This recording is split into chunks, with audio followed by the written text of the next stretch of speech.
2 doigts dressés, 3 autres joints, comme la silhouette d'un loup au clair de lune.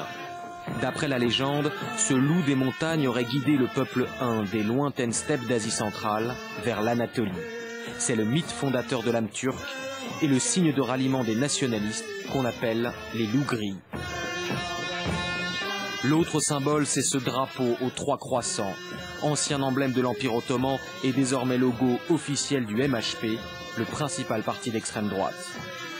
Devant les habitants d'un petit village d'Anatolie, le président du parti, ancien vice-premier ministre, défend une Turquie une et indivisible. Je veux bien partager avec tout le monde mon pain, mon travail, mes biens. Mais mon peuple, ma terre, ma nation, je ne les partagerai avec personne. Au total, la droite nationaliste avoisine 30% de l'électorat. Durant l'été, des festivals nationalistes sont organisés dans tout le pays. C'est l'occasion de célébrer la grandeur de la Turquie et d'afficher une fierté sans concession. Si on adhère à l'Europe, on sera obligé de perdre nos valeurs et notre culture.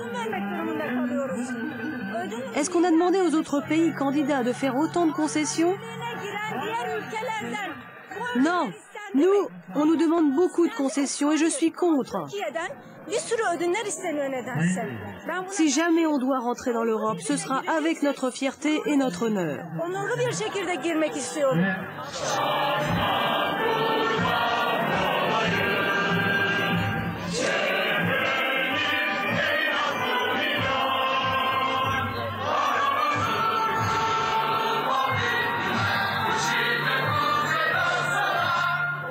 Comme l'hymne national, le sens de la patrie est inculqué dès le plus jeune âge. C'est le premier devoir de l'écolier turc.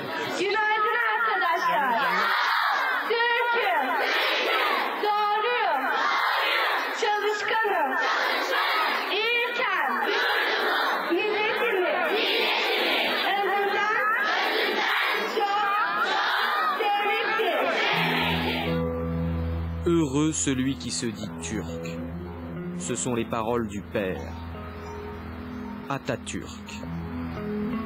Le fondateur de la République, relevé des cendres de l'Empire ottoman, est une icône, célébrée à droite comme à gauche et de 7 à 77 ans. Necati Inci est le sculpteur attitré de Mustafa Kemal. Fin connaisseur de l'histoire, de Napoléon à Churchill, de Washington à Lénine, il peine à trouver une grande figure qui soutiendrait la comparaison avec son héros. Prenez De Gaulle par exemple. Dans les moments difficiles, il a unifié la France, empêché la guerre civile. Ça a été un bon commandant, je le reconnais, je ne veux pas diminuer ses mérites, mais moi, avec Atatürk, je parle d'un modèle pour le monde entier. Le sculpteur est convaincu qu'aujourd'hui, Atatürk n'aurait pas fait de concessions face aux exigences de Bruxelles. Il est persuadé aussi que Mustafa Kemal, mort en 1938, aurait été l'un des pères fondateurs de l'Europe. Il s'habillait toujours avec des vêtements classiques, à l'occidental. Et ce doigt tendu, il montre la vérité, l'Ouest, et donc l'Europe.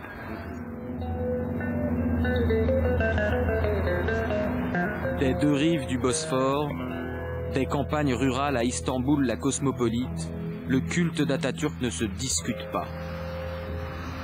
La fierté nationale non plus. Dans ce bar branché, on est plutôt jeune, plutôt de gauche, plutôt européen, mais toujours très patriote. Que ce soit l'Europe ou les États-Unis ou n'importe quel autre pays, j'attends pas qu'on nous vienne en aide. La Turquie a du potentiel, on est assez grand. La seule chose qu'on demande, c'est qu'on ne nous mette pas des bâtons dans les roues. Nous sommes un peuple très enraciné. Et nous ne voulons pas être assimilés. Nous avons une identité. Nous sommes turcs. Et nous ne voulons pas faire de concessions sur cette identité. Le problème est là. Les Européens veulent effacer les différences. Le but de l'Union est de faire se ressembler tout le monde.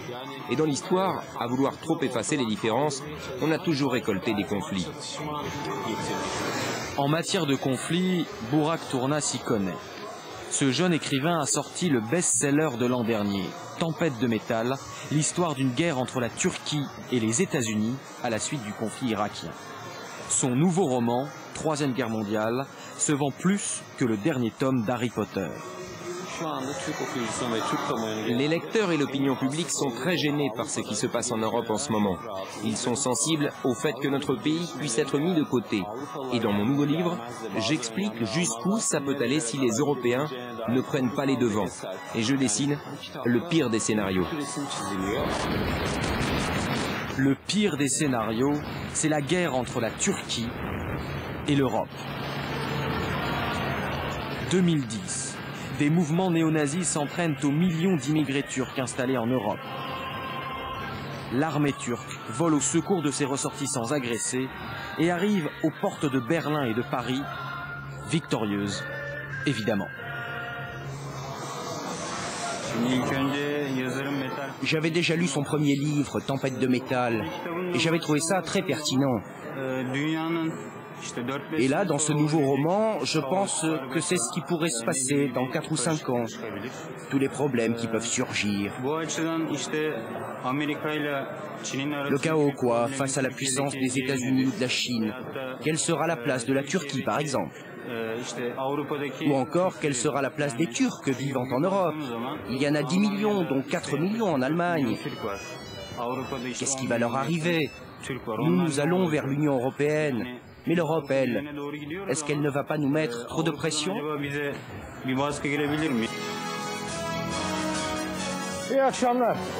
Dans les émissions politiques, le débat sur l'Europe bat déjà son plein.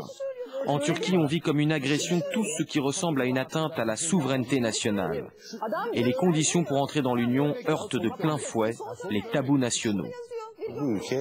Ce pays aime l'armée. Et diminuer le rôle de l'armée dans la société, réduire son poids politique, eh bien ça reste un tabou sérieux. Mais il y a bien un moment où il va falloir en parler. Et puis, il existe un deuxième tabou. Aujourd'hui encore, on n'évoque toujours pas la question du partage et des transferts de souveraineté. Et là, ce sera chaud. Jour de fête. Ce soir, c'est enterrement de vie de garçon.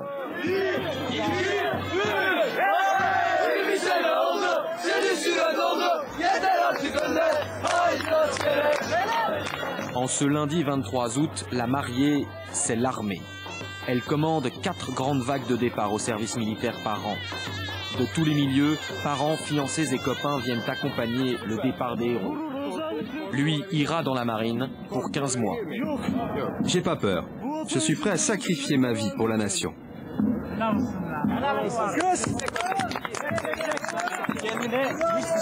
Ici, quand t'as pas fait ton service, t'es pas un homme. T'es rien. Moi, je suis revenu il y a 9 mois. J'étais dans les commandos de montagne, dans le sud-est. J'ai perdu un ami là-bas. Il a sauté sur une mine. Mais 15 jours après, on l'a vengé. On s'est fait un terroriste. En Turquie, on meurt encore pour la patrie. Et les larmes de ces mères trahissent une réelle inquiétude sous un éternel masque de fierté.